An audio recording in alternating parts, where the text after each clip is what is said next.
The time of troubles was a period of Russian history comprising the years of interregnum between the death of the last Russian Tsar of the Rurik Dynasty, Feodor Ivanovich, in 1598, and the establishment of the Romanov Dynasty in 1613.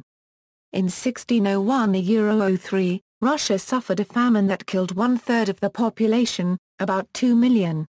At the time, Russia was occupied by the Polish-Lithuanian Commonwealth in the Dimitriads, and suffered from civil uprisings, usurpers and impostors. Causes: after Fyodor's death, his brother-in-law and closest advisor, Boyar Boris Godunov, who had already acted as regent for the mentally challenged Fyodor, was elected his successor by a great national assembly. Godunov's short reign was not as successful as his administration under the weak Fyodor.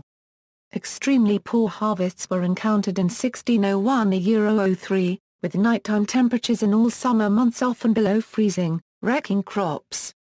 See Russian famine of 1601–03. The probable cause of climatic changes was the eruption of Huaynaputina volcano in Peru in 1600. Widespread hunger led to mass starvation. The government distributed money and food for poor people in Moscow, but that only led to refugees flocking to the capital and increasing the economic disorganization. The oligarchical faction, headed by the Romanovs, considered it a disgrace to obey a boyar. Conspiracies were frequent. The rural districts were desolated by famine and plague. Large bands of armed brigands roamed the country committing all manner of atrocities. The Don Cossacks on the frontier were restless. And the government demonstrated it could not keep order. Under the influence of the great nobles who had unsuccessfully opposed the election of Godunov, the general discontent was expressed as hostility to him as a usurper. Rumors circulated that the late Tsar's younger brother Dmitri, thought to be dead, was still alive and in hiding. False Dmitri, in 1603 a man calling himself Dimitriad, first of the so-called False Dmitri's and professing to be the rightful heir to the throne, appeared in the Polish-Lithuanian Commonwealth. Dmitri had been stabbed to death before his brother Fyodor's death, allegedly by Godunov's order. But the mysterious individual who was impersonating him was regarded as the rightful heir by many of the population. He attracted support both in Russia and outside its borders, particularly in the Polish Commonwealth and the Papal States. Factions in the Polish Commonwealth saw him as a tool to extend their influence over Russia, or at least gain wealth in return for their support. The papacy saw it as an opportunity to increase the hold of Roman Catholicism over the Eastern Orthodox Russians.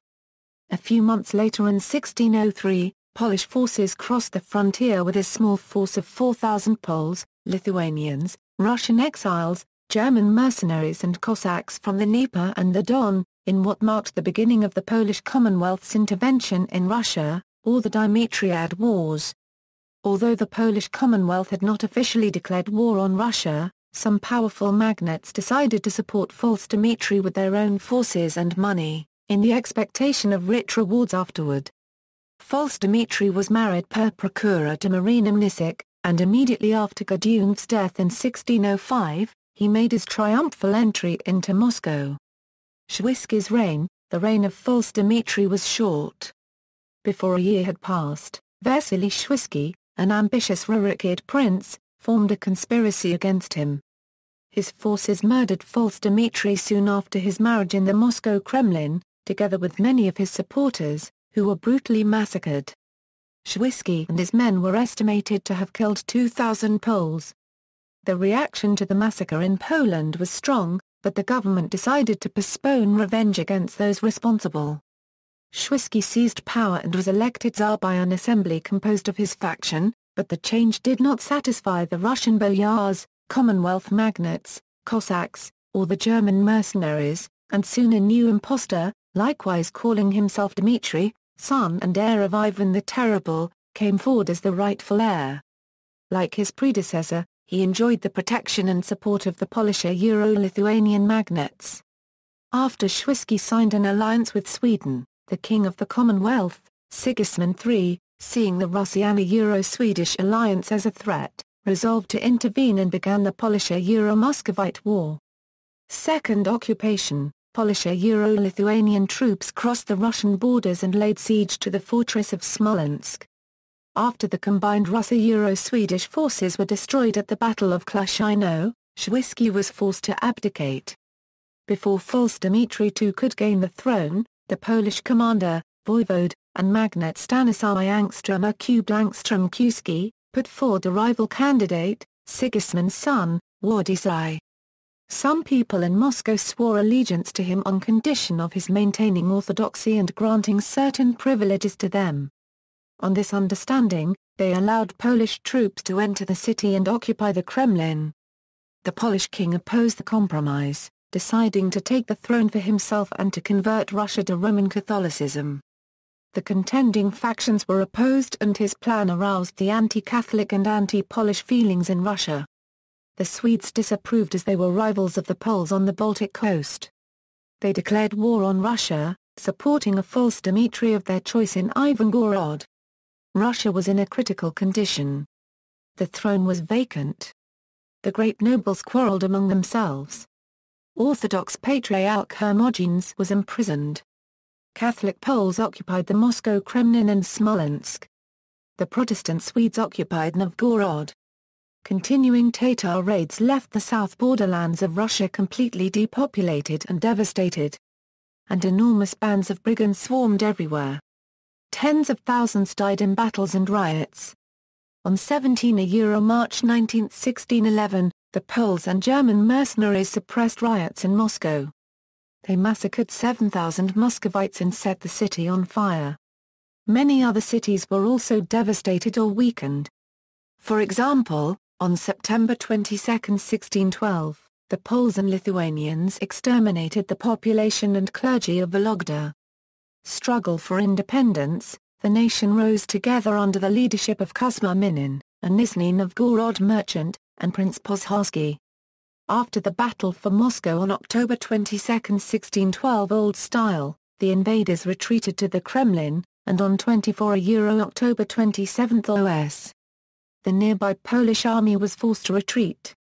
The garrison in the Kremlin surrendered to the triumphant Pozharsky.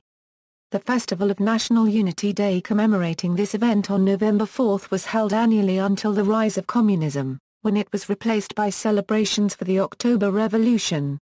National Unity Day was reinstated by President Putin in 2005, though few Russians now understand its significance or even know the name of the holiday.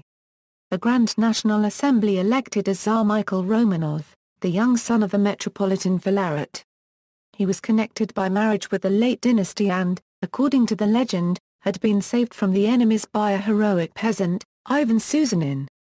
After taking power, the new Tsar ordered the 3-year-old son of the False Dmitri II to be hanged, and had Dmitri's wife Marina strangled. The Ingrian Wars against Sweden lasted until the Treaty of Stolbovo in 1617. Russia's Dimitriad wars against the Commonwealth would last until the Peace of Dulino in 1619. While gaining peace through the treaties, both nations forced Russia to make some territorial concessions, though they lost the majority of them over the coming centuries. Most importantly, the crisis was instrumental in unifying all classes of the Russian society around the Roman of Tsars and established foundations for the powerful Russian Empire. Cultural allusions. This period of the Time of Troubles has inspired many artists and playwrights in Russia and beyond. The three most popular topics are the Pozharsky-Minin liberation of Moscow, the struggle between Boris Godunov and False Dmitri, and the story of Ivan Susanin, a peasant who was said to sacrifice himself to lead Poles away from Mikhail Romanov. Ivan Susanin, an opera by Mikhail Glinka. Boris Godunov, a play by Alexander Pushkin. Boris Godunov, an opera based on Pushkin's play, composed by Modest Mussorgsky. Dimitriads, an opera by Antonia Endvo unregistered trademark AK, on one of the False Dmitris, based on a fragmentary play by Friedrich Schiller. Monument to Minin and Pozharsky, on the Moscow Red Square. Minin and Pozharsky, a film by Vsevolod Putuvin. 1612, a 2007 historical fantasy film. Russian and Polish artists have painted numerous works based on these events. Numerous histories have been written, as well. In 2001, Chester Dunning, a specialist in Russian history at Texas A&M University, published the nearly 700-page Russia's First Civil War, the Time of Troubles and the Founding of the Romanov Dynasty. 12 years in the research and writing, his work was a History Book Club selection published by the Pennsylvania State University Press. Dunning's thesis is that modern Russia begins in 1613 with the founding of the Romanov dynasty. He covers the time of troubles and their contribution to the founding. See also, Polish-Muscovite War, Bolotnikov Rebellion of 1606-07, Crimean Nogai raids into East Slavic lands. Notes. References. This article incorporates text from a publication now in the public domain, Chisholm, Hugh, ed. Encyclopædia Britannica. Cambridge University Press. Further reading, Dunning, Chester S. L. Russia's First Civil War, the Time of Troubles and the Founding of the Romanov Dynasty, Penn State Press, 2001 ISBN 0-271-02074-1.